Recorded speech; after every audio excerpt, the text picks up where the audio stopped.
Network marketing आने वाले समय का बिजनेस है। क्या लगता है दोस्तों आपको, क्या वाकई में नेटवर्क मार्केटिंग आने वाले समय का बिजनेस है? इन सारी बातों को लेके आज मैं आपको सारी बातें क्लियर करने जा रहा हूँ। अगर आप चाहते हैं कि ये सारी बातें आपके माइंड में भी क्लियर हो तो आप इस मेरे चैनल को सब्सक्राइब कीजिएगा। इससे मुझे मोटिवेशन मिलेगा और आपको अच्छी जानकारी मिलेगी। तो दोस्तों, फिर जल्दी से शुरू करते हैं आज का टॉपिक। आपको शायद सुनने में ये अजीब लगे, लेकिन ये हकीकत है। बहुत जल्दी आप लोगों को सामने आने वाली है ये, और ये बातें मैं हवा में नहीं कह रहा हूँ। इस बात में 100% सच्चाई है। नेटवर्क मार्केटिंग पूरी दुनिया में बहुत तेजी से ग्रो कर रही है, और जब तक दुनिया में लोग रहेंगे तब तक ये बिजनेस चलता रहेगा, क्योंकि लोगों का यही बिजनेस चलता रहेगा। कोई इस बिजनेस को फंसाने वाला बिजनेस कहता है, तो कोई इस बिजनेस को बेवकूफ बनाने वाला बिजनेस कहता है, और कुछ लोग कहते हैं टाइम वेस्ट है, और इसमें से बहुत सारे लोग दूसरों को दोष देते हैं। सिंपल सा रीजन है, अभी नेटवर्क मार्केटिंग की प्रॉपर नॉलेज लोगों तक नहीं पहुंच पाई। दुनिया में कुछ काम ऐसे भी होते हैं जो लोगों को आसानी से समझ में नहीं आते। एग्जाम्पल के तौर पर मैं आपको समझाने की कोशिश करता हूँ। जैसे कि आप आज व्हाट्सएप, फेसबुक पे हम लोग चैटिंग करते हैं। क्या आपको लगता है कि फेसबुक और व्हाट्सएप का जो मालिक है कितने रुपए कमाता है? आज के समय में ये नंबर 10 पे वेबसाइट की टॉप 10 में आते हैं जो बहुत सारा पैसा कमाते हैं।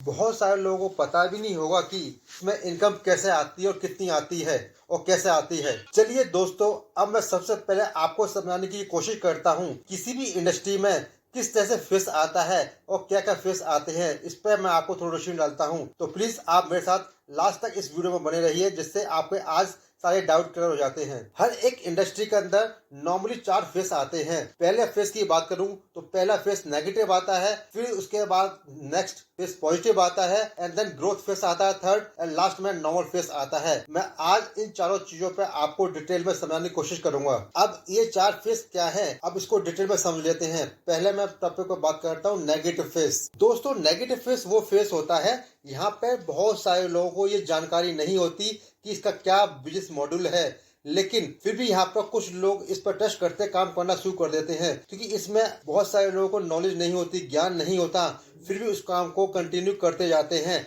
उसमें से कुछ लोग सफल भी हो जाते हैं, लेकिन उस सफलता पर लोग विश्वास आसानी से नहीं करते। बहुत सारे लोग इस बात को इग्नोर कर देते हैं। यहाँ मैं आपको कुछ एग्जाम्पल के द्वारा आपको समझाने की कोशिश करता हूँ कि जब जब किसी कंपनी या मार्केटिंग के अंदर कोई नया बिजनेस आता है तो लोग क्या सोचते हैं। आप बैंक के बारे में सभी लोग जानते हैं। जब बैंक नया नया आया था तो लोगों को ये समझ में नहीं आता था कि हमें बैंक में पैसा रखना चाहिए नहीं चाहिए। लोगों को ये नेगेटिव इम्पैक्ट ग्रहण कर रहा था कि कहीं ये बैंक भाग ना जाए, और इसी कारण से लोग घर में पैसा रखते थे, बैंक में पैसा नहीं रखते थे। वहाँ पर एक नेगेटिव फेस काम कर रहा था। इसी तरह से जब इंश्योरेंस सेक्टर इस हिंदुस्तान में आया तो लोगों को इस इंश्योरेंस सेक्टर को आसानी से एक्सेप्ट नहीं किया, क्योंकि लोगों को लगता था कि हमारा पैसा कहीं डूब ना जाए।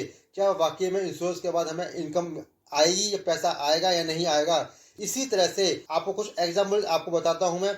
आईटी इंडस्ट्री में भी यही चीज थी, टेलीकॉम इंडस्ट्री में भी यही चीज थी, और आज जो नया फेस चल रहा था ऑनलाइन शॉपिंग, यहाँ पे भी लोग यही समझते थे।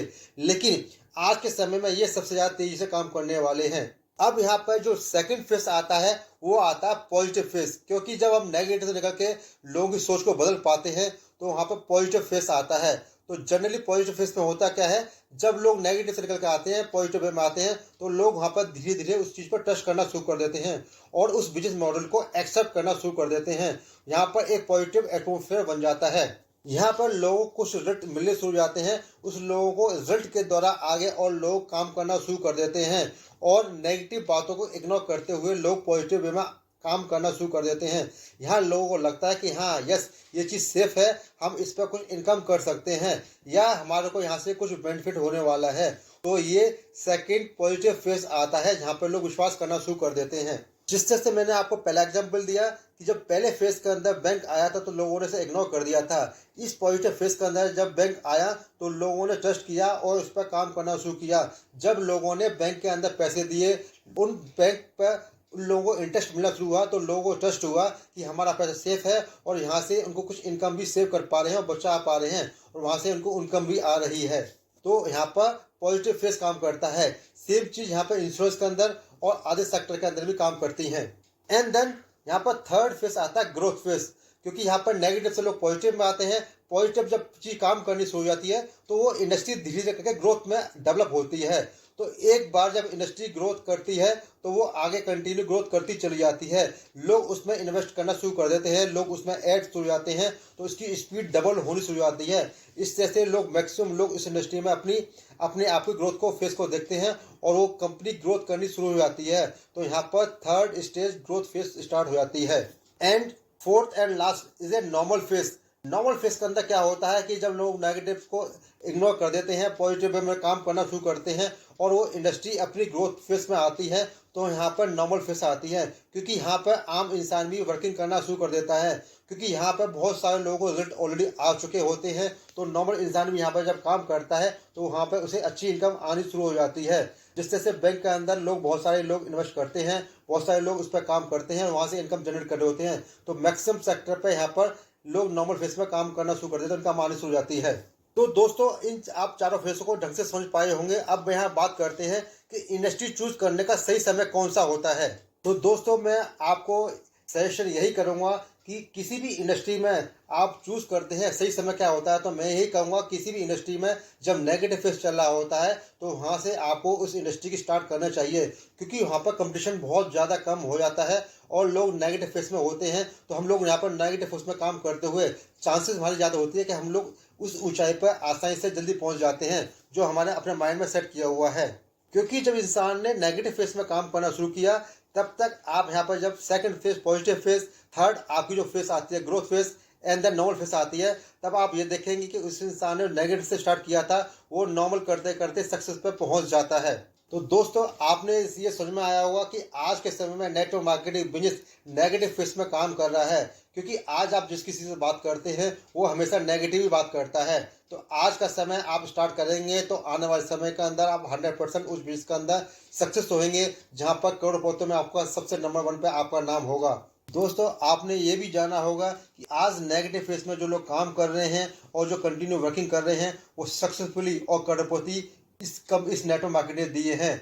यहाँ पर कम या बिना इन्वेस्ट के स्टार्ट कर सकते हैं। लीडरशिप क्वालिटी को इम्प्रूव करने का सही समय ये नेगेटिव फेज होता है। पॉजिटिव लोगों के साथ करके मोटिवेशन मिलता है, आगे बढ़ने की प्रेरणा मिलती है, इंसान के अंदर जीत का जज्बा पैदा कर देता है। ये सारी बातें आपको नेटवर्क मार्केटिंग के अंदर मिलती हैं। अब मैं आपको थोड़ी रोशनी डालना चाहता हूँ नेटवर्क मार्केटिंग का वर्तमान और फ्यूचर क्या है। जैसे कि आप फिक्की के बारे में आप सभी लोग जानते हैं। फिक्की का मतलब है federation of Indian chamber of commerce and industry. Network marketing को आने वाले दिनों में इंडिया में बहुत बड़ी इंडस्ट्री के रूप में स्वीकार कर चुका है। और अभी अभी फिक्की की रिपोर्ट की बात करें तो नेटवर्क मार्केटिंग यानी कि डायरेक्ट सेलिंग इंडस्ट्री का साइज 700 करोड़ रुपए आंका गया है। पिछले 5 सालों में 20% ग्रोथ के रेट से इंडिया में डायरेक्ट सेलिंग बिजनेस की ग्रोथ की है। और इस सिचुएशन को देखते हुए फिक्की के अनुसार 2025 तक डायरेक्ट सेलिंग में 645 अरब रुपए का व्यापार बन जाएगा।